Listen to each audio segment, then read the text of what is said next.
I'm Minister Marvin, M-A-R-V-I-N, McKinstry, M-C-K-E-N-S-T-R-Y, Jr. First of all, I want to thank all of our local and national media for coming out. As we begin a day and process, as we begin today the process of healing through the celebration of life, of Scoota's life and legacy. We're out here today because we need to change the narrative. Scoota was not just a local rapper. He wasn't. He was a son of Baltimore that defied and overcame all of the odds that so many of us have faced to achieve the level of a nationally known recording artist. We need to recognize him for the artistry. So far, his legacy has been overshadowed by the circumstances surrounding his death. We declare today that we want people to see past that as we continue to pray and seek justice in his murder, that we begin today to celebrate as a city, as a community, and as a people, the life and legacy of this talented, brilliant young man. So today, we recognize him in the sense of his greatness. As a young man who inspired young people to believe that if they're willing to put in the hard work, they can achieve all of their dreams. We recognize him today as a young man who became a representative of the hard work that we do here in the great city of Baltimore. What we've decided to do is that we're going to put in process some celebrations.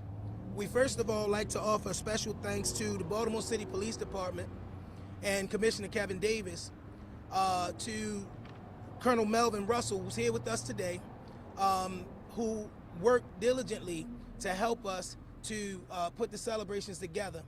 We also want to send a special shout out to Miss Sabrina Sutton, who worked diligently to ensure that we were able to have all of the resources and things that we need in place to be able to celebrate him with a fitting celebration, something that's going to elevate his legacy, something that's going to show the greatness that he brought to the city of Baltimore, the inspiration that he's become to the young people, the youth in the city of Baltimore.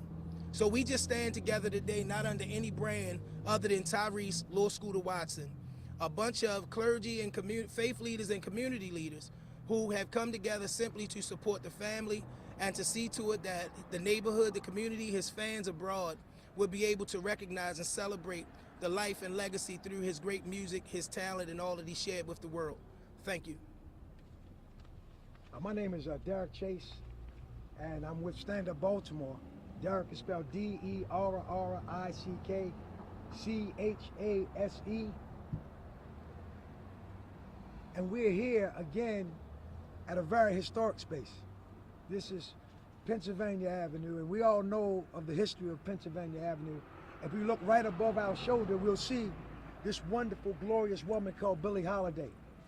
And Lor Scoota was this generation's Billie Holiday.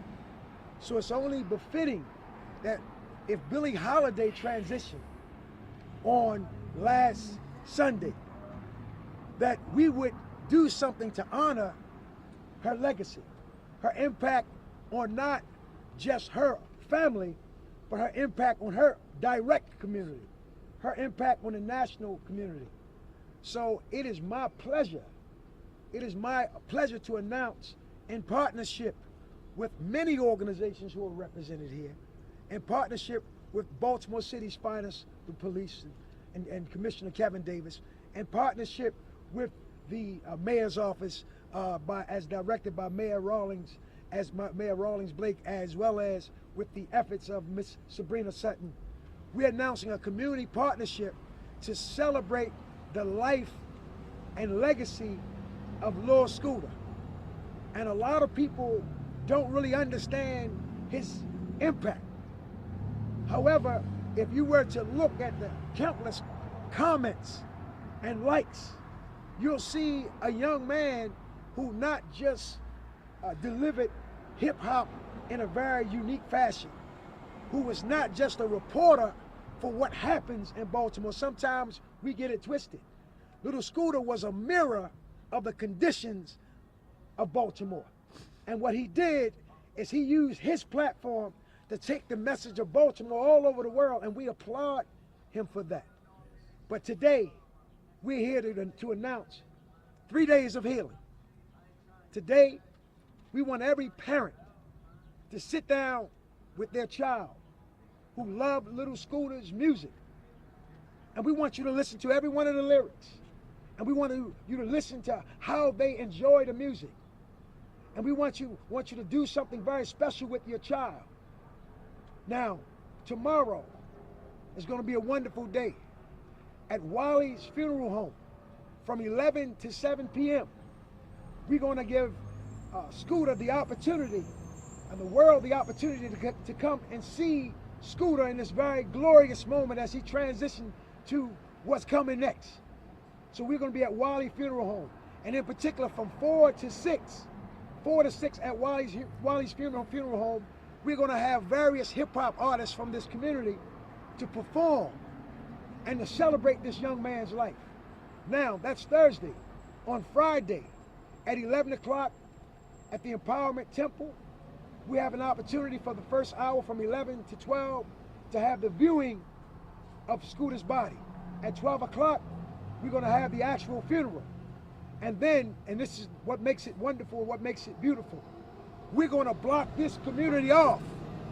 And we're going to have the repast, the community's repast for Scooter right here. And there's a sign over there that says the Royal Theater.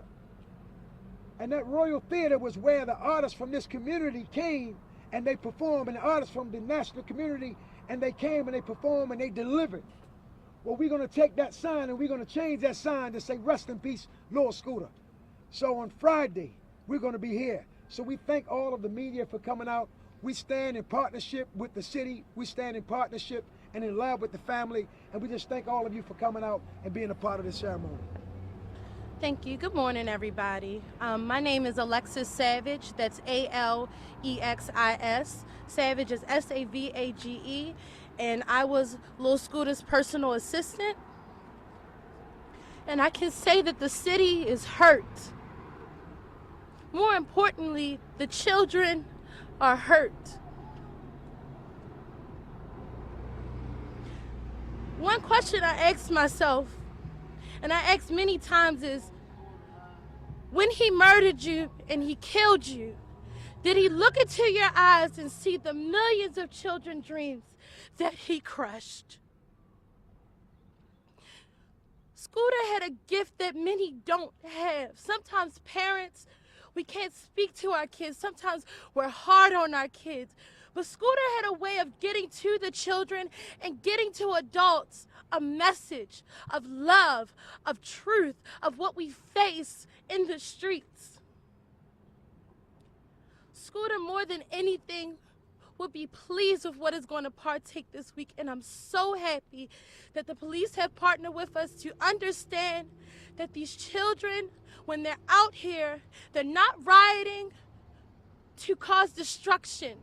They're out here to try to gain mourning. And I mourn with you all. I love you all. I want to hold you all so that we can feel together. We are together. And I'm just calling this right now, Mayor Rawlings Blake, I'm asking this. The city needs to be at a standstill. We are a city that continuously moves fast, and sometimes we move too slow. Scooter died on Saturday, and on Sunday, everything functioned in the city as if nothing ever happened. The only thing that partook was Instagram, was social media. We really need to remove certain things so people can have a chance to sit home and think and to learn what love is. Love. If we teach our children love, they would know the value of a life, and they wouldn't think to take someone's life if they knew that someone loved them. And we love Scooter. I love Scooter. And I promise and I vow that his legacy does not end after Saturday. Thank you. Good morning. My name is Nicole Chang, and frankly, how you spell it does not matter to me. What matters is that you receive our message. We will no longer allow political agendas to divide our city. One more time. We will no longer allow political agendas to divide our city. Our schools must and will become a safe haven for our children. Our family-based communities, churches, synagogues must and will become a safe haven for our community. My mentor said something that stuck with me. A lot of times we say our children are the future. They are not. Colonel Melvin Russell told me, and I'll never forget it, they are our now. They don't have a future if we keep going the way that we are going. And so with that, we would like to give a very special thank you to Dr. Wilson, president of Morgan State University, Dr. Banks, and Dr. Lawrence, also from Morgan State University, who has reached out to us in partnership with all state entities to create a summit for our young people.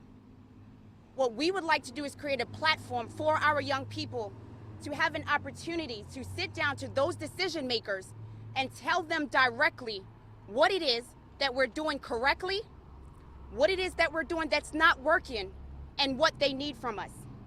We're not going to coach our children. We're not going to tell them what not to say. We need you in here to hear what they have to say. We are personally calling out our mayor, our mayors to be, whichever that may be, and that's still not decided, Mayor. That's still not decided. You need to step up. Yeah. All of you. We're calling you out. Our children need to sit down and talk to you. We will be doing a summit in August that will be announced. Again, collectively, we would like to thank all and each and every one of you for coming out. We want to give a big and special hug and shout out to Miss Sabrina Sutton. Without her help, none of this would have been possible. Thank you, Sabrina. We hope that the rest of City Hall can take notice from your example. Thank you. We have one more, and I believe is very fitting speaker, a member of Scoota's family. Charlie is going to come and address you guys now on behalf of the family.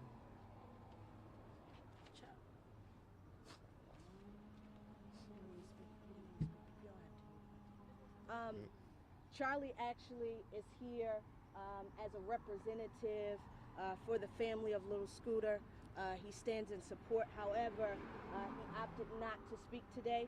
We hope that you all can accept these wishes of him and also the family. But we thank him so much for coming out and showing support and his love for Lor Scoota on behalf of the Watson family. This is going to conclude our press conference for today, and we are not accepting any questions. Thank you so much.